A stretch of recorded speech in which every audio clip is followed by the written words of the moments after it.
8. अर्श 90s के दशक में उत्तर प्रदेश में यूपी में जी एक बहुत फैला हुआ सा कॉन्सेप्ट था, फिनोमेना था। आई एम प्रीटी श्योर आपको इसका आइडिया होगा। कहते थे कि रात के टाइम पे एक बड़ी बुजुर्ग सी दिखने वाली और खूंखार आंखों वाली एक औरत आती है जी और वो जो है आपसे रोटी और प्याज की डिमांड रोटी प्याज वाली बुढ़िया के नाम से बहुत रोटी famous प्याज थी वो। वाली बुढ़िया आती है और जी। तो वो आके आपसे रोटी प्याज मांगेगी और जैसे ही आप उसको रोटी प्याज देने जाएंगे जी। तो पकड़ के आपका खून उन पी लेगी। एग्जैक्टली ये कॉन्सेप्ट शायद राहुल जो आप बता रहे हैं ये यूपी और बिहार साइड में बहुत ज्यादा था। बहुत ज्यादा था एक टाइम पे। और फिर बताते थे कि यार उस औरत के जो है वो एक डायन थी, चुड़ैल थी, आई डोंट नो व्हाट, जी। और उसके पाँव जो है वो मुड़े रहते थे, उसके पाँव पीछे की तरफ होते थे। ओके और आज शायद ये ना एक कॉन्सेप्ट हम लोग शायद सुनते सुनते बड़े हुए हैं, you know this concept of टेढ़े पैर वाला, कि एक डायन होती है या एक चुड़ैल होती है जिसके पैर पाँव टेढ़े टेढ़े होते होते हैं। और अगर मैं आपसे पूछूं कि ये जो इसका ये उल्टे पाँव वाला डायन चुड़ैल का जो कॉन्सेप्ट है, ये स्टोरी बेसिकली इसकी शुरुआत कहाँ से होती है? यार शुरुआत तो बहुत इंटरेस्टिंग है जहां तक मुझे लगता है। और Okay. इन्हें चुड़ैल नहीं बोला जाता था। ये अच्छा। एक किस्म के कह सकते हैं कि डायन और चुड़ैल का मिक्स होती हैं। सुनने में थोड़ा सा अजीब है डायन और चुड़ैल। जी डायन और चुड़ैल का। यहाँ पे अर्श हम लोग शायद एक चीज क्लैरिफाई करते कि ये जो डायन होती है, नॉर्मली डायन एक लिविंग एंटिटी होती है, राइट? जी। चुड़ैल तो आई थिंक जिसको तंत्र मंत्र का ज्ञान होता है, जो बहुत ज्यादा पारंगत होती हैं। राइट। क्या एक फीमेल तांत्रिक को डायन बुलाया जा सकता है? अगर वो बुरे काम करती है या फिर किसी का बुरा करती है और खुद अमर होने के लिए वो डायन बनती है ओके तो उसे डायन बुलाया जा सकता है। ऐसे तंत्र करने में इशू नहीं है, लेकिन जो तांत्रिक खुद की उम्र बढ़ाने के लिए ये सारी चीजें करते हैं वो होते हैं डायन, लेडी में बेसिकली। ओके। एंड बिफोर कि मैं आपको इसका ओरिजिन बताऊं राहुल, जी मैं आपको वो कहानी बताता हूँ जहाँ पर एक बुढ़िया प्याज मांगती थी, प्याज और रोटी मांगती थी। हाँ जी, ये जो बड़ी फेमस एक कहानी है। बहुत फेमस कहानी है और मेरे गांव में तो ये बहुत ज्यादा थी। हम यूपी से बिलोंग करते हैं। हाँ जी, हाँ जी। और वहां पर बहुत ज्यादा ये चला हुआ था। एक टाइम पर मुंह नचुआ और न जाने कितनी कितनी चीजें जी, अलग अलग आई थी। एक बार की बात है, मेरी मम्मी ने मुझे बताया था कि उनके गांव में कोई औरत है जो बार बार आती है, हर दरवाजे पर जाती है रात को, और ये दिवाली के 2 दिन पहले होता है। ओके। और सिर्फ इतना ही नहीं राहुल, वो औरत जो होती है वो आपसे प्याज और रोटी मांगेगी, उसके अलावा आप कुछ नहीं मांगेगी। अब आप उनसे कहेंगे कि आप कुछ खाना खा लीजिए, आप 56 भोग देंगे उनका ना, वो भी मना कर देंगे। जी वो कहेंगी मुझे सिर्फ और सिर्फ प्याज और रोटी चाहिए। ओके। खून पीने वाला कॉन्सेप्ट तो मुझे नहीं पता है, लेकिन जो इंसान उसे प्याज रोटी दे देता था, अगले दिन उसको या तो फूड पॉइजनिंग हो जाती थी और या Okay. तो उस इंसान के पेट में कोई ऐसी बीमारी हो जाती थी जो कभी ठीक नहीं हो सकती। ओके। ऑल्सो वो इंसान धीरे धीरे बूढ़ा होता चला जाता था, मतलब उम्र से भी बूढ़ा। जितनी उसकी Okay. उम्र है उसका लाख गुना वो ज्यादा लगने लगता था, मतलब उम्र खत्म होने वाली होती थी। जी तो मम्मी ने एक केस यही बताया था कि वहां पर ऐसा हुआ और एक परिवार में सभी की उम्र कम होने लगी लाइन से। एज इन बढ़ने लगी। हाँ, मतलब मृत्यु की ओर जाने लगे वो। जी जी। अच्छा, इसके बाद क्या हुआ राहुल कि जिस परिवार पर ये सब हुआ था उसमें एक लड़का था उनका। Okay. लड़के के साथ कोई भी दिक्कत नहीं हुई थी राहुल, लड़का एकदम ठीक था। जी और लड़के को बार बार ये ड्रीम आता था कि कोई औरत है वो उसे ले जाना चाहती है, ऐसा करके। ओके बट ले जाते समय वो उसको बार बार प्याज रोटी खिला रही है। ओके। कई बार कई लोगों ने अलग अलग मिथ तोड़ने की कोशिश करी कि ये कुछ नहीं है। उस बुढ़िया का पीछा किया गया इनफैक्ट। तो गांव वालों का अपना पर्सनल ये कहना था कि वो लोग जब उस बुढ़िया के पीछा करते हैं तो उनको लगता है कि कोई 12-15 औरतें उनके पीछे चल रही हैं, गांव वालों के। और जब वो लोग पीछे मुड़कर देखते हैं तो वहां कोई नहीं होता। Distraction Okay. में जैसे ही वो लोग आगे देखते हैं वो बुढ़िया गायब हो चुकी होती है। ओके। ऐसे ही गांव वालों ने डिसाइड किया कि इस बार इस बुढ़िया पर लाठी फेंकेंगे या फिर कुछ आग फेंक देंगे ताकि ये मर जाए या कुछ ऐसा हो जाए। जी राहुल, गांव वालों ने जब ये चीजें देखी कि उस पर आग फेंकने से भी उस पर कोई असर नहीं हो रहा है, इवन जब उस पर आग फेंकी जा रही है जी। तो वो जलते जलते चल रही है, उसको कोई असर नहीं हो रहा है, वो मुड़ के देख भी नहीं रही है। एंड ये जो चीज है ये सबसे ज्यादा हॉरिफाइंग है इनफैक्ट सारे गांव वालों के लिए। Right. कि और हम लोग जो सुनते हैं तो भी हमें हॉरिफाइंग लगता है। एक इंसान था, मम्मी बताती हैं, वो उस बुढ़िया के पीछे जाने लगा। ओके।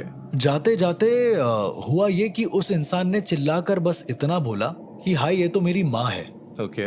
अपनी ही सगी माँ को उसने उस बुढ़िया के रूप में देखा, जबकि उसकी माँ जिंदा थी। राइट। और उसके 3 दिन के बाद उस आदमी की माँ मर गई, लेकिन वो आदमी कभी लौट कर आया नहीं जंगल से। पता नहीं कहाँ चला गया, हमेशा के लिए गायब हो गया वो।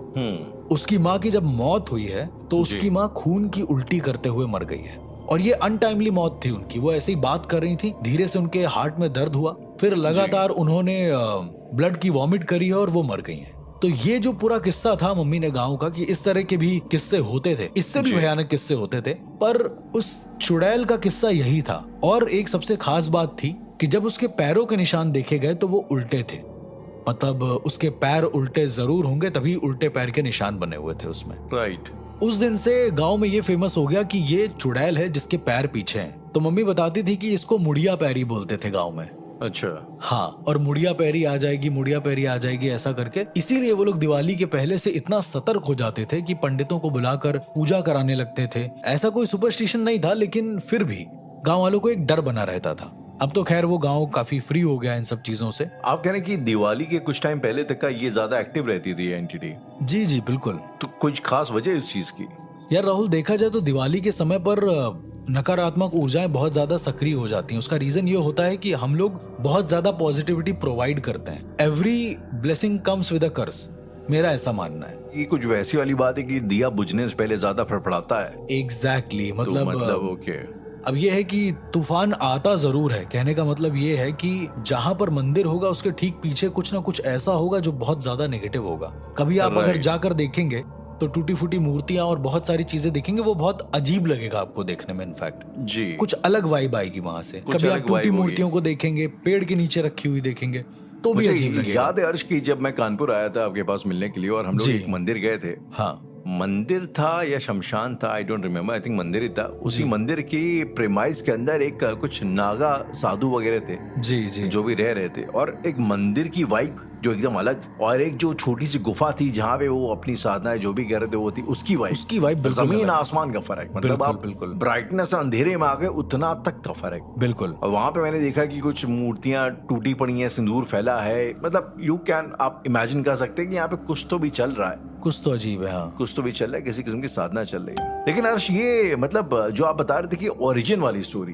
तो ये जो इसके पांव टेढ़े की स्टोरी का ओरिजिन क्या है? मैं वही सोचता हूँ राहुल कि सारे लोग बोलते हैं कि चुड़ैलों के पांव उल्टे होते हैं, लेकिन मैंने अपनी जिंदगी में ऐसी कई सारी एंटिटीज का सामना किया है। इनफैक्ट अब जिसने किया है उसी को पता होगा कि चुड़ैलों के पैर उल्टे नहीं होते हैं यार। मतलब ये जो कॉन्सेप्ट है चुड़ैलों के पैर उल्टे होते हैं, मैं इसमें बहुत कम मानता हूँ। एक खास किस्म की चुड़ैल होती हैं, जो चुड़ैल भी होती हैं और डायन भी होती हैं, जो मरी भी होती हैं और नहीं भी मरी होती हैं।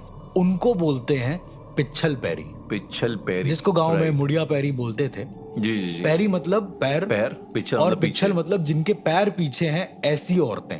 तो ये कॉन्सेप्ट था पिच्छल पैरी का। तो इसका मतलब कोई सिग्निफिकेंस है या कोई मतलब? यार सिग्निफिकेंस जरूर है। मैं आपको एक कहानी बताता हूँ उसके पीछे की, बहुत इंटरेस्टिंग स्टोरी है इनफैक्ट। ओके। और बहुत ज्यादा नॉलेजेबल स्टोरी है, ये कह सकते हैं कि आपको समझ में आ जाएगा कि लॉजिक क्या है। सो व्हाट हैपेंड कि बहुत टाइम पहले ऐसा कहा जाता था कि एक राजा होता था। मतलब राजा थोड़ा सा जी जी धन वैभव ऐश्वर्य में यकीन रखता था, तो वो उन सबको महल बुलाता था और भोग करता था उनका। लेकिन उनमें से एक लड़की ऐसी थी जो बहुत खूबसूरत थी, और वो नहीं जाती थी कभी भी राजा के पास, कभी भी नहीं जाती थी। ओके। फिर क्या हुआ, 2-3 साल बीते, उस राजा को ये बताया गया कि एक बहुत सुंदर स्त्री है जो आपके पास नहीं आती है। अब वो राजा ने सोचा कि ऐसी कौन सी स्त्री है, तो उसने जाकर ये चीजें देखी कि एक औरत है जो अपना काम कर रही है और बहुत खूबसूरत है। ओके। राजा को गुस्सा आया इस बात पे, और राजा ने पूरे गांव वालों को बोला कि उसके महल आने को, कि मतलब कोई भी इंसान उस गांव में नहीं रहेगा, जो भी इस गांव में दिखा उसको मार दिया जाएगा। ओके। गांव वाले आए और गांव वालों से पूछा गया कि ऐसी कोई लड़की है, तो गांव वालों ने भी झूठ बोल दिया कि ऐसी कोई लड़की नहीं है। हो सकता है उसको बचाने के लिए या कुछ समथिंग ऐसा करके। तो राजा ने इसका बदला पूरी गांव से लिया? जी। तो राजा ने बोला गांव वालों को कि जाओ। उसी रात राजा ने अपने सैनिकों को ये बोला कि उस गांव के जितने भी लोग हैं सबको मार डालो, किसी को भी जिंदा मत छोड़ना, क्योंकि सबने झूठ बोला है। और वो जो लड़की है जब वो मिल जाए तो उसको तो जरूर मारना। मतलब उसका आदेश ये था कि जितनी भी सुंदर लड़कियां हैं सबको मार डालो। ओके। क्योंकि उन्हें बचाने के लिए गांव वाले तरह तरह के झूठ बोल रहे थे या कुछ ऐसा। कौन चाहेगा कि अपनी लड़की मतलब बार बार ऐसे कोई भेजे। तो राजा के जो सैनिक थे वो निकल गए मारने के लिए। तो लाइन से जितनी भी सुंदर लड़कियां थी वहां पर, उन सबको बहुत ब्रूटली मारा है इनके सैनिकों ने। किसी को मतलब पेट में तलवार घुसा दी है, किसी का गला धड़ से अलग कर दिया है जी, किसी को एसिड डाल दिया है। मतलब उस समय पे जो भी होता होगा। एक औरत थी राहुल, जो वही जो सुंदर औरत थी जिसकी मैं बात बता रहा था, उसका एक लड़का भी था छोटा, ओके तो वो अपने लड़के को बचाने के लिए बार बार इधर उधर जा रही थी। उसने देखा कि जितनी भी सुंदर लड़कियां हैं उनको मारा जा रहा है, ओके पर एक औरत थी जो बहुत बदसूरत थी देखने में, तो उसको नहीं मार रहे हैं वो लोग। मतलब उसको कह रहे हैं कि अरे ये तो बदसूरत है, इसको छोड़ दो। राजा का हुक्म ये है कि जो सुंदर लड़की होगी उसको मारेंगे। ओके तो इस खूबसूरत औरत ने ये काम किया कि ये अपने किचन में गई, अपने आधे चेहरे पर ब्लेड मारी है इसने, या फिर कोई चाकू से निशान मारा है जी और उसके बाद इसके पास जो पहले के जमाने में चूल्हे होते थे, तो चूल्हे से उसने आधा चेहरा अपना जला दिया उसकी आग से, अंगारे से। ओके आधा इसलिए जलाया क्योंकि उसका छोटा जो बच्चा था वो उसको बहुत प्यार करता था, तो वो इस चेहरे में देखेगा तो गलत हो जाएगा। फिर इस औरत ने घूंघट किया और जैसे ही सैनिकों ने दरवाजा खोला है, इसने अपना जला वाला चेहरा दिखाया है। ओके तो सैनिकों ने ये सोचा कि अरे ये तो बदसूरत है, इसको छोड़ दो, उसको छोड़ दिया। जी। फिर क्या हुआ कि जब इसका बच्चा इसे देखने आया तो इसने अपना आधा चेहरा वो वाला ढक लिया और ओरिजिनल वाला चेहरा बच्चे को दिखाया जी और ये करते करते करीबन 7-8 साल बीत गए। ओके राजा भी इस बात से वो हो गया था कि अब यहाँ पे कोई सुंदर स्त्री बची नहीं है। जी लेकिन क्या हुआ कि एक दिन और राजा को किसी ने बताया कि वो औरत अभी भी वहीं पे है, आसपास जंगलों में छुप के रहती है। ओके सो इस बार राजा उसका शिकार करने के लिए निकलता है वहां से और कहता है कि ये जो भी सुंदर स्त्री है इसको मैं मार डालूंगा। मीनवाइल राहुल, ये जो 7-8 साल का वक्त था, इसमें इस औरत के कई सारे परिजन भी मारे गए थे, क्योंकि बोला गया था कि सभी को मारना है, तो कुछ जान पहचान के परिजन भी मारे गए थे। सैनिक जब राजा के साथ निकले मारने के लिए जी तो अनसपोजिंगली इसके बच्चे को पकड़ लिया इन लोगों ने उस घर से, जिस घर से बताया गया था कि यहाँ छुप के रह रही है, और अपने बच्चे को बचाने के लिए वो सामने आ जाती है कि मतलब मेरा चेहरा आधा जला है आधा ऐसा, मैंने जानबूझ के ये किया है। लेकिन जो राजा था वो कुछ हद किस्म का अजीब इंसान था, तो उस राजा ने क्या काम किया, इसी औरत के सामने इसके बच्चे के पेट में तलवार घुसा दी। ओके और उन लोगों के पास ऐसा कहा जाता है, पुराने समय में जो राजा महाराजा होते थे उनको टेक्निक्स पता होती थी कि इतनी तलवार घुसने से इंसान मर जाएगा या इतने से घुसने से वो जिंदा रहेगा लेकिन अधमरी हालत में रहेगा जी। तो उस राजा ने ऐसी उसके सीने के आसपास तलवार घोंपी है कि वो जिंदा भी था पर उसके अंदर से अगर तलवार निकालोगे तो वो मर जाएगा। ओके देन वो तलवार घुसा के चला गया है राजा वहां से। अब इस औरत को बहुत ज्यादा वो हुआ कि कैसे अपने बच्चे को बचाए। इसने बहुत सारे लोगों से बात करी, कुछ ही देर का टाइम था, पर ये जिस जंगल में थी राहुल जी, कुछ लेडी साधक थी वहां पे, फीमेल साधक। ओके एग्जैक्टली, जो गुप्त विद्याओं की प्रैक्टिस करती थी। ओके जब उन्होंने इसकी बात सुनी है तो उन्होंने इस औरत से ये कहा कि तुम्हारे बच्चे को बचाना मुश्किल है, लेकिन तुम्हारे बच्चे के साथ जिसने गलत किया है उससे बदला लेना आसान है। अब तुम ये डिसाइड कर लो कि तुम्हें क्या करना है। बहरहाल इस औरत ने कई सारे तरीके आजमा लिए, पर जब वो लड़का नहीं बचा जी तो उन लेडी साधकों ने ये बोला कि अपने बच्चे को ले आओ, इसके सीने से तलवार निकालो और इसका गला रेत दो, मतलब पूरी तरीके से काट दो इसको। ओके अब चूंकि वो प्यार करती थी उसका ये करना बहुत मुश्किल था, पर जब उन साधकों ने ये बोला कि जब तक ये काटोगे नहीं जी तुम्हारा बदला तुम ले नहीं सकते, ओके तो इसने क्या काम किया कि इसने अपने उस बच्चे का गला रेत दिया पूरी तरीके से, और रेतने के बाद जो इसका खून था वो इसको अपनी पूरी बॉडी में लगाना था। ये एक प्रोसेस था। ओके देन राहुल, उन तांत्रिक साधकों ने ये बोला कि तुम्हें एक मंत्र मैं देती हूँ, उस मंत्र को लेने के बाद, ये गुप्त विद्या थी राहुल जो प्राचीन किताबों में लिखी हुई है इनफैक्ट, तुम्हें अपने बच्चे के शरीर को अपने से लगा कर रखना होगा परमानेंट, मरे हुए शरीर को जो उसका धड़ है। ओके और इसके सर को नोच नोच कर तुम्हें खाना होगा। ये सारी चीजें उन तांत्रिक देवी साधकों ने बताई। ओके इसने वैसे ही किया, अपने ही बच्चे को मार डाला, उसका शरीर पकड़े रही और जब भूख लगती तो वो खा लेती अपने ही बच्चे का सर। ये सब उस राजे से बदला लेने के लिए। एग्जैक्टली। ओके इसके बाद क्या हुआ कि बच्चे का सर पूरी तरीके से खाने के बाद उन साधकों ने ये बताया था कि जब बच्चे का शरीर पूरी तरीके से खा लोगे, जो सर होगा राइट वही तुम्हारा हथियार होगा। उसकी तुम्हें पूजा करनी है, उसके सर पे दीप जला के, मतलब उसका उस कपाल के सर पे दीप जला के तुम्हें पूजा करनी है टॉप पर। उसके बाद इसने यही किया। खैर ये होने के बाद जब इसकी मौत हुई है, जब इसकी बॉडी पूरी तरीके से सड़ गई थी, तब इसने अपने प्राण वहीं पर त्याग दिए और वो जो कपाल था उसको अपनी ही लाश के ऊपर रख दिया, मतलब मरने से पहले। वो कपाल जलता रहा। द मोमेंट वो कपाल बुझा है, ये जिंदा हो गई है। एक तरीके से ये मरी भी नहीं है, एक जिंदा भी है। मतलब इसको तंत्र का बहुत अच्छा नॉलेज हो चुका था, इतने सारे मंत्रोच्चारण और क्रिया करने के बाद। इसके पैर अभी भी सीधे ही थे राहुल, पैर उल्टे होने की एक अलग कहानी है। उसके बाद जब ये राजा से बदला लेने जा रही थी, पहुंच रही थी, तो ऐसा कहा जाता है कि एक बार इसने कोई कोशिश करी होगी राजा के महल में डराने की, तो राजा को ये आभास हो गया कि कोई बुरी आत्मा है। तो उसने एक बहुत सिद्ध तांत्रिक से पूरे गांव के चारों तरफ एक घेरा बना लिया कि उसके अंदर कोई भी बुरी आत्मा नहीं आ पाएगी। सीधे पांव तो बिल्कुल नहीं। तो वो डायन जब भी जाती उसके अंदर, बार बार वो चुड़ैल जब भी जाती उसके अंदर जी, वो हमेशा रुक जाती। पर एक दिन क्या हुआ कि उस चुड़ैल ने ये कोशिश करी कि वो पीछे से जाए, मतलब अपना पैर उलट करके जाए, वो पीछे मुंह करके जाने लगी। अब वो नहीं पता उसके पीछे का क्या लॉजिक था उसका, पर वो जब उल्टा होके चल रही थी तो अंदर चली गई सीमा के। अच्छा, मतलब सीधे पांव तुम नहीं जा सकते तो उल्टे पांव जा सकते हो, ये एक सिनेरियो था। राइट। राहुल, एक चीज बहुत अजीब हुई थी उस औरत के साथ। जब वो बार बार ऐसे जा रही थी ना सीधे स्ट्रेट पांव में, तो उसके पांव पर प्रेशर पड़ रहा था, उसके पांव टेढ़े हो गए थे। राइट। तो अब बेसिकली वो उल्टे पैर ही सहित वो जाती थी अंदर, राजा को मार के वापस आ जाती थी।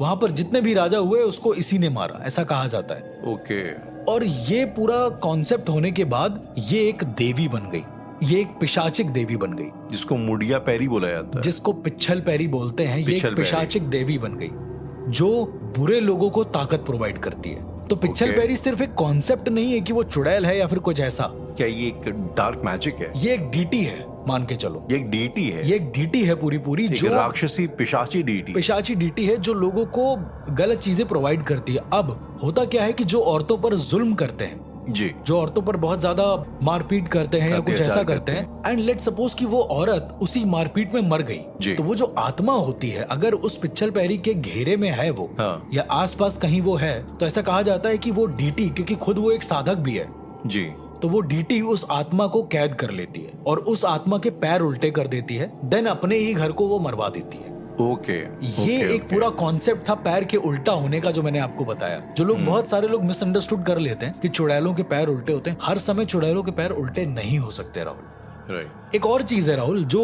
मैंने अपनी आंखों से देखी थी एक गांव में, जहां पर चुड़ैल आती थी लोगों के घर में और उनके जो सबसे बुजुर्ग इंसान है उसको मार देती थी। यही पिच्छल पैरी? हाँ, यही पिच्छल पैरी।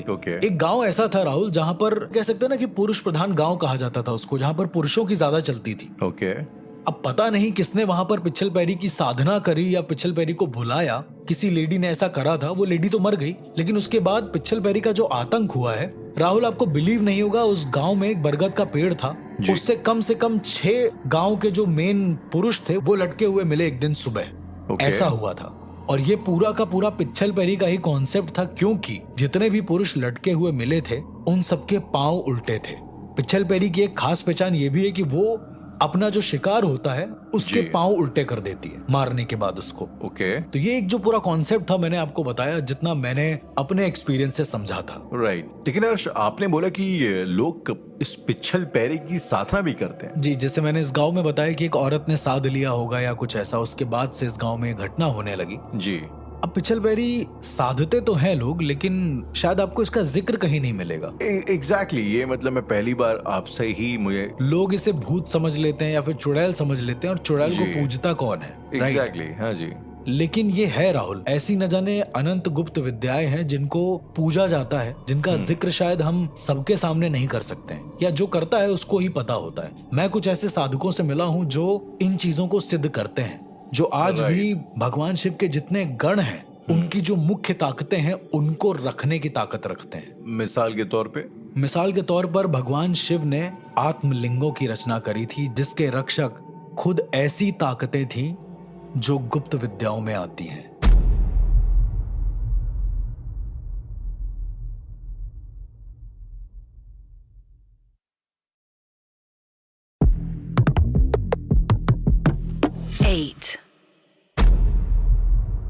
अर्श, कभी कभी मुझे लगता है कि जब भी मैं अक्सर सनातन के बारे में सोचता हूँ जी, तो आई काइंड ऑफ फील कि सोच का कौन सा ऐसा पहलू है जिसको सनातन ने टच ना किया हो। आप जितनी भी चीजें इमेजिन कर सकते हैं हर एस्पेक्ट पे, इवन तंत्र में भी जो है इस हद तक का दिमाग लगाया गया है, डीटीज वगैरह बनाए गए। जी, हम लोग अक्सर बात करते हैं शिव की, और शिव जी के भी तमाम नाम है, जिनमें से पशुपतिनाथ फॉर एग्जाम्पल एक नाम है, यानी पशुओं के भी वो नाथ हैं। शिवलिंग की हम लोग आराधना करते हैं। अब मैं कुछ दिनों पहले पढ़ रहा था कि टेस्ला ने, फॉर एग्जांपल निकोलस टेस्ला ने एक जमाने में, निकोलस टेस्ला जो कि बहुत बड़े साइंटिस्ट हैं, इलेक्ट्रिसिटी, exactly. ऑल्टरनेट करंट का उन्होंने जो आविष्कार किया था, तो निकोलस टेस्ला ने भी जो है एक जमाने में क्वार्ट्ज क्रिस्टल डिस्कवर किए थे, जिसके बेसिस क्वार्ट्ज क्रिस्टल, जिसके ऊपर अभी आज तमाम घड़ियां वगैरह जो उस क्रिस्टल के बेसिस आप थोड़ा बताएंगे उसके बारे में? तो बेसिकली क्वार्ट्ज एक क्रिस्टल होता है जिसको कहा जाता है कि उसके आयंस बहुत ज्यादा एक्टिव होते हैं जी। तो उसके, अभी आप एक मशीन को टाइम कैसे समझाएंगे, तो उस आयंस की मूवमेंट की, अब अगर लेमैन भाषा में बात करें तो उस मूवमेंट की मदद से जो है एक टाइम का कॉन्सेप्ट बनाया गया कि एक सेकंड के अंदर जब इतनी बार ये ऑसिलेशन करेगा तो एक सेकंड माना जाएगा,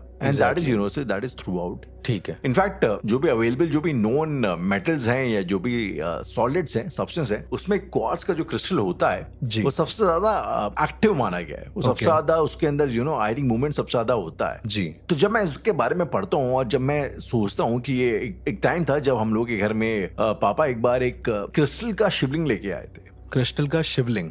ओके जी, क्रिस्टल का शिवलिंग लेके आए थे और हमें कहा जाता था कि ये बहुत ज्यादा एक्टिवेटेड है, इसके अंदर बहुत ज्यादा एनर्जी है, इस पे हम लोग पानी चढ़ाते हैं ताकि उन्हें एक सॉर्ट ऑफ कोऑर्डिनेटेड रहे सिस्टम जी। तो कुल मिला के मुझे ऐसा लगता है कि शायद मे बी जो सोच थी हमारे एंसेस्टर्स की, जो एक समझ थी चीजों को लेके, हमारे आसपास की वातावरण को लेके, हमसे शायद भी मीलों आगे, हमें भी शायद मशीनों का इस्तेमाल करना पड़ता है चीजों को समझने के लिए बट और इसी के दौरान मैंने एक चीज और जानी थी, समझी थी, दैट थिंग वाज आत्मलिंगा।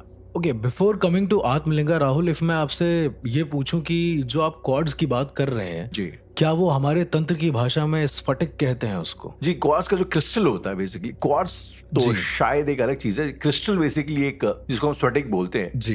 तो स्फटिक का शिवलिंग जो है हमारे घर पे आया था, इनफैक्ट आपने भी शायद कभी न कभी, स्फटिक का तंत्र में बहुत बड़ा इस्तेमाल होता है। ऐसा कहा जाता है कि वो ऑलरेडी शिवत्व होता है, ऑलरेडी उसमें शिवत्व होता है और उससे जो साधना करता है इंसान वो बहुत जल्दी सफल हो जाती है। अब यहीं पे मेरा एक ऐसा थ्योरी तो मैं नहीं बोलूंगा, लेकिन मेरा एक ऐसा एक सोच है, मानना है, मुझे ऐसा लगता है कि जिसे हम शिव बोलते हैं जी, संस्कृत में शिवा का मतलब होता है शी एनर्जी। आपने कभी चाइनीज मार्शल आर्ट्स वगैरह सुना हो तो उसमें शी एनर्जी की बड़ी बात होती है कि चिल्ला चिल्ला के बॉडी के अंदर एक शी के CHI वो लोग बोलते हैं, शी एनर्जी की बड़ी बात होती है। वो शी कुछ और नहीं, हमारे शी शिवा ही है। ओके, सो बेसिकली शिवा का मतलब होता है कि that which is not. Okay, और अगर आप मुझसे पूछे तो ये एक तरीके का एक ऐसा क्रिस्टलाइज्ड फॉर्म होता है एनर्जी का जो एक टोटली बैलेंस्ड आउट रहता है। इसी तर्ज पे अगर मैं बात करूं अर्श आत्मलिंग की, okay, the 3 Atmalinga concept, right? The 3 Atmalinga concept, exactly जी।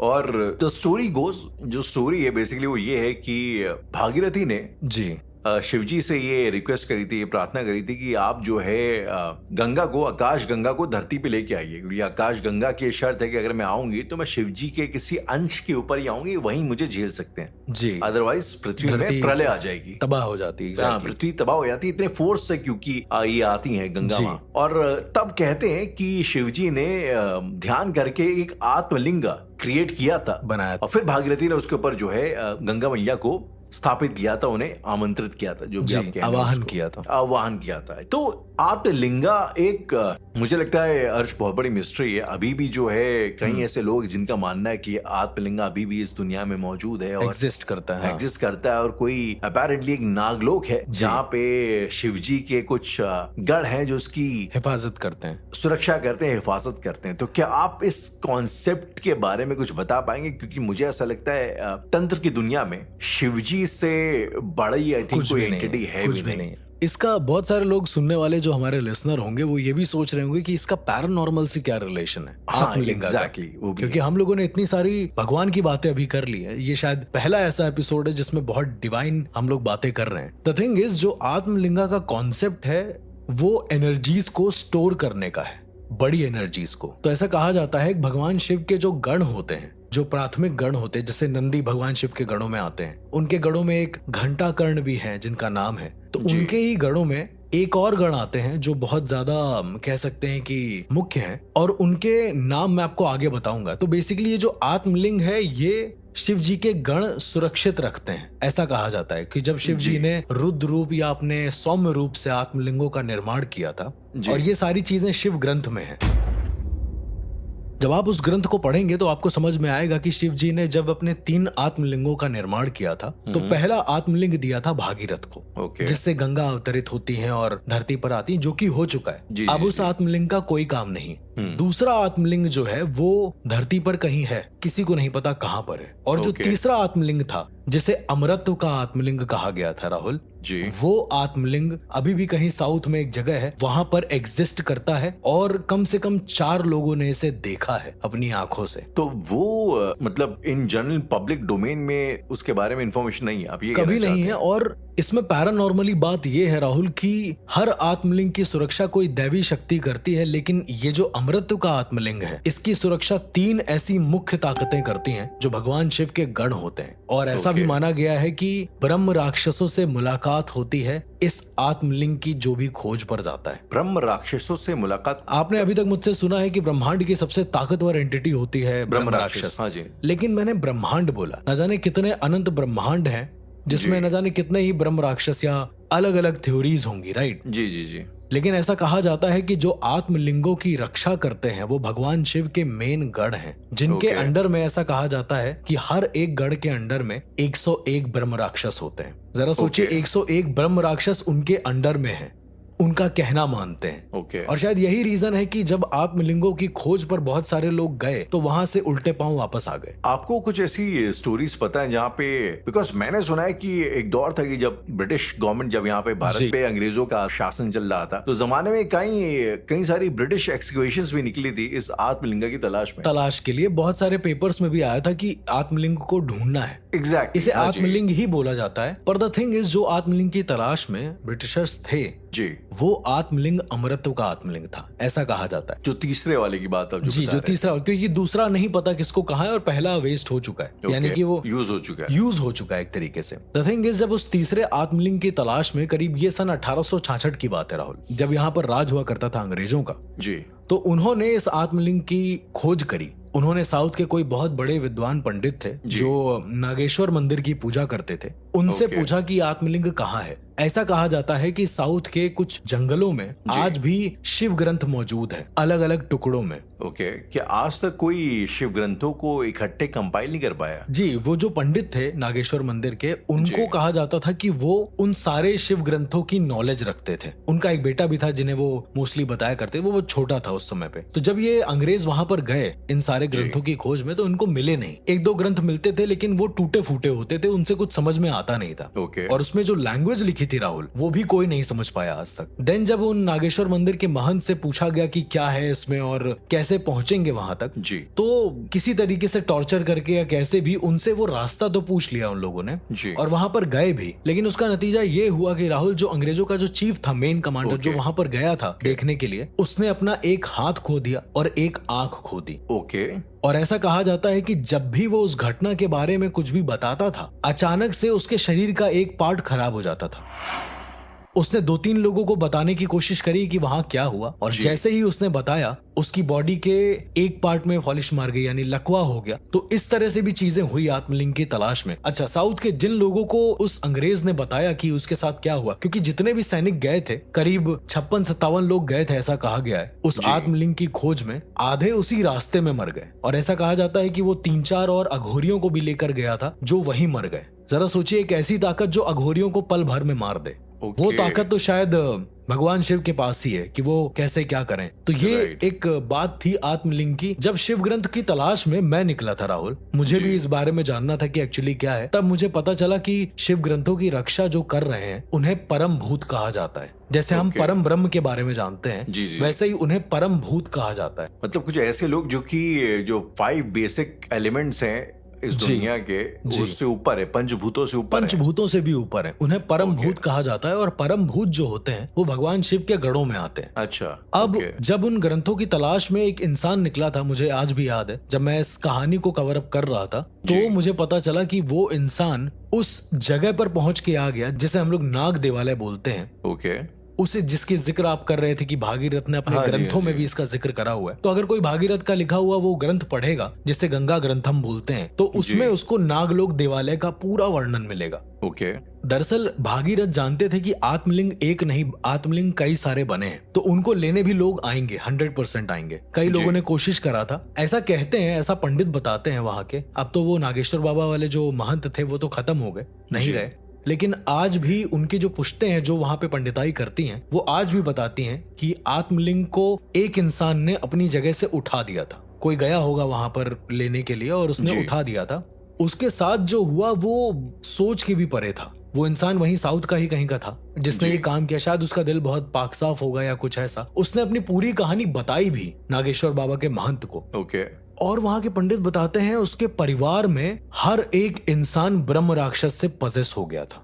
12 लोग उसके परिवार के ब्रह्म राक्षस से पजेस हो चुके थे। मतलब वो सारे ब्रह्म की श्रेणी में आ गए थे, न मर पा रहे थे ना जिंदा हो पा रहे थे। इसको मैं थोड़ा और क्लैरिफाई करता हूँ। तो वो इंसान जब आत्मलिंग को छूकर वापस आया, उसको सब पता था कि आत्मलिंग कैसा है। वो दिल का भी बहुत अच्छा इंसान था। तो ऐसा कहा जाता है जो आत्मलिंग को छू सकता है वो उसका दिल बहुत प्योर होना चाहिए। लेकिन ये प्रावधान नहीं कि तुम आत्मलिंग को उठा सको, कभी नहीं है। मैं इसके बारे में पूरी डिटेल बताऊंगा। तो जब ये इंसान वापस आता है तो इसके परिवार में एक मौत होती है, सिर्फ एक मौत होती है, नॉर्मल सी, जो इसे लगता है कि बहुत नॉर्मल है।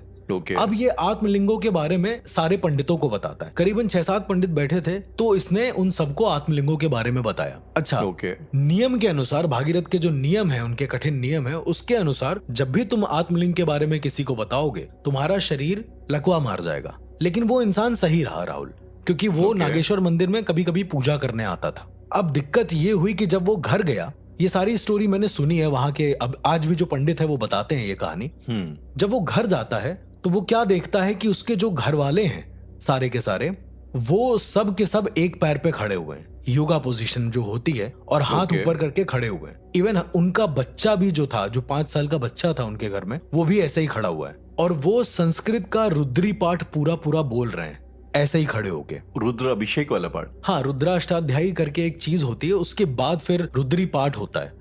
और वो पाठ करीबन अगर आप सुनेंगे तो कम से कम नहीं तो आधे से 1 घंटा लग जाता है उस पूरे पाठ को करने में। पाठ इज वेरी गुड, पाठ अच्छा होता है, लेकिन उस आदमी के हिसाब से उसके परिवार में कभी भी कोई ऐसी हिस्ट्री नहीं रही है जिसमें संस्कृत का कोई शब्द उन लोगों ने यूज करा। और वो देखता है कि वो सब के सब आंख एकदम कंटिन्यू आधे घंटे तक खोले बिना पल के झपकाए रुद्री पाठ को पढ़ रहे हैं। और जब इस इंसान ने उन्हें छूना चाहा अपने परिवार वालों को, जो आत्मलिंग उठाकर आया था, तो अचानक से इसके पैर में किसी सांप ने काट लिया है। ये बेहोश हुआ है। जब इसकी आंखें खुली हैं तो इसने क्या देखा है कि 12-15 साधु बैठे हुए हैं आसपास, और वो कोई इसके ऊपर हाथ रख के मंत्रोच्चारण कर रहे हैं। उसके ऊपर हाथ रख के? जी। जैसे इसने आंख खोली है अपनी और पूछा है कि तुम लोग कौन हो, तो पहला साधु कहता है कि मैं तुम्हारी माँ हूँ। और जो दूसरा साधु होता है वो कहता है मैं तुम्हारा पिता हूँ। तीसरा साधु कहता है कि मैं तुम्हारा बच्चा हूँ। तो अब बेसिकली इस आदमी को हेलुसिनेशन नहीं, इस आदमी को एक ऐसा ट्रांस स्टेट में चला गया था ये, जो अपने ही परिवार वालों को एक साधु के रूप में देख रहा था। और उसी रात को जब वो बहुत परेशान हो जाता है तो कहता है कि मेरे माँ बाप कहाँ हैं? तो सारे साधु मिलकर कहते हैं कि हम ब्रह्म राक्षस हैं। वो कहते हैं कि हम सेवा कर रहे हैं उनकी, परम भूतों की, यानी कि वो बोलते नहीं है नाम, लेकिन परम भूतों की सेवा कर रहे हैं। तुमने आत्मलिंग उठाकर बहुत बड़ी गलती करी है। जब ये इंसान पूरी तरीके से पागल हो जाता है, सब सोच सोच के कि कौन है, सबको नॉर्मल दिख रहे हैं, हमें ऐसा क्यों दिख रहे हैं, तो आदमी पूछता है कि इसका आखिर हल क्या है, कि मुझे मेरे माँ बाप कैसे मिलेंगे? तो वो जो ब्रह्म राक्षस होते हैं वो कहते हैं या तो खुद मर जाओ या हम सबको मार डालो, तभी तुम्हें एक्चुअल शरीर देखने को मिल सकता है इनका, वरना तुम जिंदगी भर हम ही लोगों को देखोगे। इवन उसकी जो वाइफ थी वो भी एक ब्रह्म राक्षस की श्रेणी में आ चुकी थी। एक ऐसा घर जहां पर सारे के सारे ब्रह्म राक्षस मौजूद हैं। 12 के 12 ब्रह्म राक्षस मौजूद हैं। और वो 12 ब्रह्म राक्षस शिवलिंग यानी कि जो आत्मलिंग था उसकी रक्षा कर रहे थे। इससे पहले ये ऑलरेडी मैंने आपको बताया कि 6-7 लोगों को बता चुका है कि क्या हुआ था वहां पर। उन्हीं की जो पुश्ते हैं उन्होंने ये हमको ये बात बताई कि ऐसा ऐसा उस इंसान के साथ हो रहा था। और राहुल, इसके बाद जब मैंने उनसे पूछा कि आगे उस इंसान का क्या हुआ, वो ठीक हुआ या नहीं हुआ, तो उस इंसान ने जरा सोचे क्या चुना होगा। वो एक पाक दिल का इंसान, बहुत प्योर दिल का इंसान, उसने क्या चुना होगा भाई? अपने घर वालों की सेफ्टी नहीं, उसने अपने पूरे घर वालों को मार डाला। अब दिक्कत यह थी कि ब्रह्म राक्षसों ने इतना उसे कन्विंस कर दिया था कि हम ब्रह्म राक्षस हैं कि वो इरिटेट हो गया था और उसने सभी को मार डाला। जब उसकी मौत हुई है राहुल, तो उसका जो सर था वो उसके घर के बाहर रखा हुआ था, और जो उसका धड़ था वो नागेश्वर मंदिर के सामने रखा हुआ था, हाथ जोड़े हुए, कि मतलब दंडवत लेटा हुआ है, उसका हाथ बस खाली ऐसे जुड़ा हुआ है नमस्कार की पोजीशन में कि मुझसे गलती हो गई, मैं और उसका जो सर था, उसकी आंखें खुली हुई थी, आंखें पूरी सूनी थी, पूरी लाल थी, ऐसा लोग बताते हैं। प्लस उसके घर के अंदर जो 12 लाशें मिली वो अलग। तो अर्श, आई मीन बहुत ही बचकाना सा सवाल है, लेकिन फिर भी जी। तो इस आत्मलिंग का जिसके बारे में आपने डिस्क्राइब किया, जिक्र किया, वो जो साउथ इंडिया में है, जो तीसरा वाला है, जो अमृत वाला है जी। अगर कोई पाक साफ दिल का इंसान, जी, कोई भक्त किस्म का आदमी उसको वाकई में पाना चाहता है, तो क्या इसका कोई तरीका है इस चीज को करने का? बहुत सारे तरीके हैं, भागीरथ ग्रंथ में ये सारी चीजें मेंशन है, लेकिन जो भी इंसान ने ऐसा करा है वो मृत्यु को प्राप्त हुआ है, क्योंकि भगवान ने ये तरीका ही बनाया कि कोई भी अमर नहीं है, अमरत तो किसी को नहीं मिल सकता। अब मैं आपको तरीका बताता हूँ जो मुझे वहां के पंडितों ने बताया कि इस इंसान ने क्या फील किया। इस इंसान ने बोला कि ये एक जंगल में से होके जाता है और उस जंगल में उसे कम से कम 8 लोग लाइन से बैठे हुए दिखते हैं। और जैसे ये उनके पास जाता है उनसे कुछ पूछने, तो देखता है कि उनके आंखें अंदर धसी हुई हैं, आंखें नहीं है उनके, धसी हुई है, मतलब कुछ ऐसा काला काला लगा हुआ है। तो उनसे पूछता है कि आपको क्या हुआ, लेकिन वो 8 के 8 अंधे होते हैं। और वो 8 के 8 उस इंसान से कहते हैं, ये थोड़ा फिक्शन की ओर जाएगा राहुल, जस्ट बिकॉज ये उस इंसान के साथ हुआ था जो मैं आपको डिस्क्राइब कर रहा हूँ, और जो बहुत ही हॉरिफाइंग था। जब इस इंसान ने पूछा है कि तुम लोग कौन हो, तो उन 8 ने बोला है हम 8 ऋषि हैं, सप्त ऋषि प्लस 1 अजन ऋषि, ऐसा करके उन्होंने बोला। जो इस इंसान को फील भी हुआ। तो इस इंसान ने पूछा कि आपकी आंखों को क्या हुआ। उन्होंने कहा कि हमने अपनी दृष्टि तुम्हें दे दी है ताकि तुम आत्मलिंग के दर्शन कर सको। जरा सोचिए, वो इंसान इतना पाक था कि सप्त ऋषियों के भी दृष्टि यानी कि उनकी भी पावर इनके पास आई, और अब ये इंसान देखने जा रहा था। ऐसा उसको हेलुसिनेट हुआ होगा या देखा होगा, पता नहीं। फिर वो आगे गया राहुल, आगे जाकर उसे बहुत सारे पेड़ दिखे जो बरगद के पेड़ थे, और बहुत सारी लताएं आसपास झूल रही थी। थोड़ी देर में वो क्या देखता है कि वो सारी लताएं नागों में बदल गई हैं, सांप में बदल गई हैं। अर्श, ये जो आप नागलोक के बारे में जिक्र करते हैं, क्या ये उसी का डिस्क्रिप्शन है? जी नहीं, ये तो नागलोक से बहुत पहले की कहानी है। देन राहुल, इस इंसान ने जो बताया है, यानी कि जो मुझे उन महंतों से सुनने को मिला है, वो ये था कि इस इंसान को लोना चमारन दिखती हैं, एक नहीं कम से कम 56 लोना चमारन अलग अलग इकट्ठा लाइन से। और वो कहती हैं कि हम यहाँ पर उनकी सेवा कर रहे हैं। यानी अभी तक राहुल मैंने जितनी भी एंटिटीज का जिक्र किया है वो सब कुछ नहीं है इस नागलोक के सामने। आत्मलिंग तो बहुत दूर की बात है, अभी सिर्फ नागलोक की बात कर रहे हैं। फिर ये जैसे तैसे हाथ जोड़कर वहां जाता है। जैसा भागीरथ के ग्रंथों में लिखा है कि जब भी नाग आपके सामने आए, आप जो नाग बंधन मंत्र है उसको उच्चारण करते हुए चलेंगे। और नाग बंधन मंत्र करीबन 10 पेज का है, उसको याद करना इतना आसान नहीं है। अब जैसे तैसे उस इंसान ने याद किया होगा या जो भी होगा, वो करते हुए गया आगे। देन उसकी मुलाकात होती है एक बच्चे से जो कि बेताल है। वो कहता है कि मैं बेताल हूँ और मैं यहाँ पर करीबन 9000 सालों से कैद हूँ और सेवा कर रहा हूँ उस परम भूत की।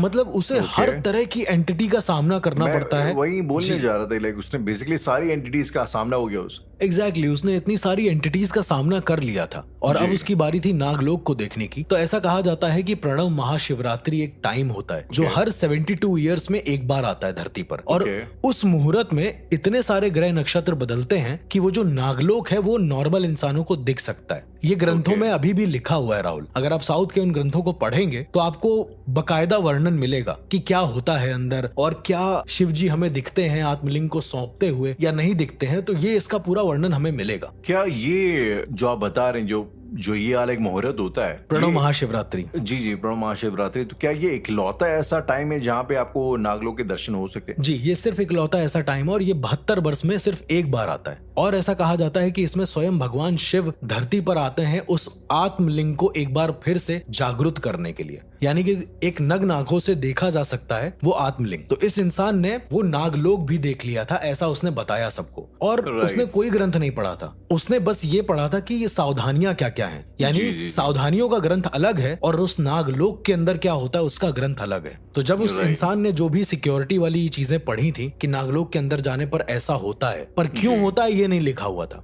तो जैसे ही उसने कदम रखा है नागलोक के अंदर, ऐसा कहा जाता है वो देवालय में आपको बहुत पाक साफ होके जाना है, बहुत पवित्र होके जाना है, एंड आपको पूरी इज्जत दिखानी पड़ेगी नागों के प्रति, क्योंकि नाग ही ऐसा आभूषण होते हैं भगवान शिव का जो सबसे उनके करीब रहते हैं। उनकी सांसों के सबसे करीब वही होते हैं। Right right. तो उन तक जाने का सबसे सीधा रास्ता होता है नागलोक देवालय, और ये एग्जिस्ट करता है राहुल। मैंने खुद इसके बारे में सुना है, मैंने रिसर्च करी है, तो मुझे पता चला। वो बताता है नागलोक देवालय देखने में बहुत ही ब्लैक कलर का था और चारों तरफ नाग लिपटे हुए थे, बड़े बड़े नाग, छोटे नाग नहीं, बहुत बड़े बड़े नाग पूरे में लिपटे हुए थे। यानी उसे 1000 नागों का एक समूह दिख रहा था, और उसे ही कहते हैं अनंत नाग, जो शिव के पहले मुख्य गणों में आते थे। जी जी जी।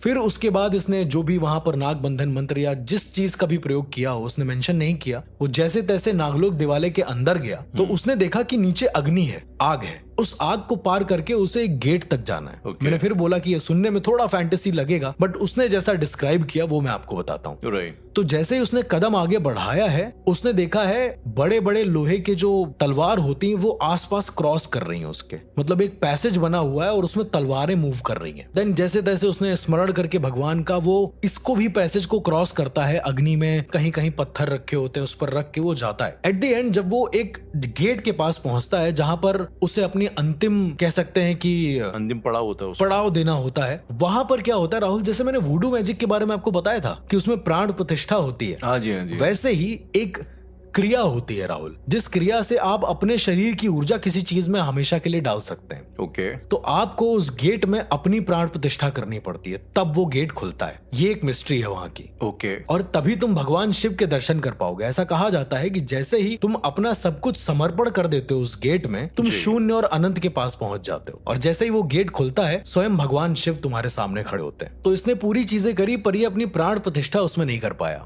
तो उसने वहां पर ये नोटिस किया कि स्वयं भैरव भगवान का जो रुद्र अवतार है वो खंजर के शेप में वहां पर मौजूद है, और वो उसको मारने आ रहा है। लेकिन वो उसको मार इसलिए नहीं पाया क्योंकि इस इंसान के पास एक दिव्य शंख था जो इसने भगवान शिव की पूजा करके किसी कपालिक या किसी अघोरी से लिया होगा। और इसके अलावा भभूत थी जो ये अक्सर चढ़ाया करता था मंदिर में। तो एक तरीके से भगवान शिव का बहुत अच्छा साधक था ये। और जैसे तैसे ये बच के वापस आया तो इसने देखा पीछे मुड़कर कि नागलोक देवालय एक बड़े से नाग में बदल गया है। अगेन सुनने में फैंटेसी है, लेकिन पूरा नागलोक देवालय एक नाग में बदल गया है जो उसको मारना चाहता है। एक नाग, एक खंजर, और एक उसने देखा कि कोई बैल के आकार की कोई चीज थी, यानी वो स्वयं नंदी थे, ऐसा उसने बताया। और ये भागते हुए जैसे तैसे जब आ गया है घर में, तब इसके साथ ये सारे हादसे हुए कि वो ब्रह्म राक्षस घर में सब बन गए।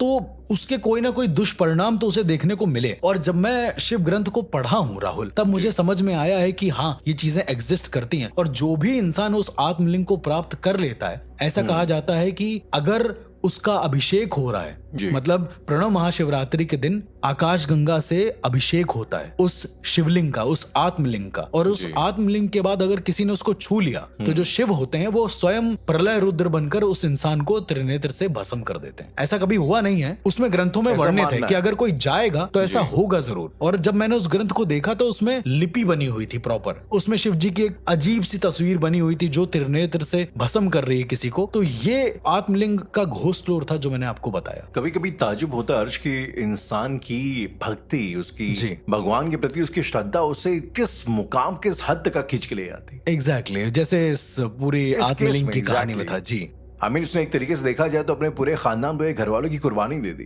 कह सकते हैं, सॉर्ट ऑफ जी। ये जब ऐसी मैं कहानियां सुनता हूं तो अक्सर जो है ना, मेरे जहन ये सोचने में मजबूर कर जाता है कि ये इस तरीके के जो साधक होते हैं, आपने ये साधक नहीं था, पर मैंने आपको जैसे बताया इसका, हाँ ये तो एक भक्त था नॉर्मल, लेकिन इन जनरल साधना के बारे में हम लोग बात करते हैं और कई साधकों से आई थिंक आप रूबरू हो चुके हैं जी। तो ये जो साधक होते हैं ये आमतौर पे शायद सोसाइटी से थोड़ा कट के रहते हैं, हाँ कह सकते हैं, क्योंकि उन्हें साधना ज्यादा इंपॉर्टेंट होती है rather than living things. Exactly, साधना ज्यादा उनके लिए जरूरी होती है राधे। तो कभी कभी मैं सोचता हूँ कि क्या कभी कोई ऐसी भी कहानी है, क्योंकि यार अक्सर लोग मुझसे कहते हैं कि अच्छा, पहली बात तो लोग ये सवाल शुरुआती तो ये करते हैं कि यार ये साधना वगैरह ऐसा कुछ होता भी है कि नहीं होता है जी। अच्छा 2 मिनट के अगर मान भी लिया जाए कि ऐसी साधना रियल है, कि साधना से कुछ होता है, साधक लोग होते हैं, तो इस साधना का सोसाइटी को इस साधना से क्या फायदा हो रहा है? मतलब आप जो भी कर रहे हैं, आप अपनी संतोष, अपनी खुशी और अपने जो भी आप चाहते हैं, आप अपने एम्बिशंस के लिए कर रहे हैं, लेकिन क्या कभी कुछ ऐसा आपने सोसाइटी के लिए किया है? राहुल, आपकी बात को टोकते हुए मैं आपसे सिर्फ ये बताना चाहूंगा कि दुनिया में आज भी ऐसे मिस्टीरियस साधक मौजूद हैं जिन्होंने एक समय पर करीबन 57 से 58 खूनियों को अपराधियों को अपनी साधना के बल पर पुलिस के हवाले किया था।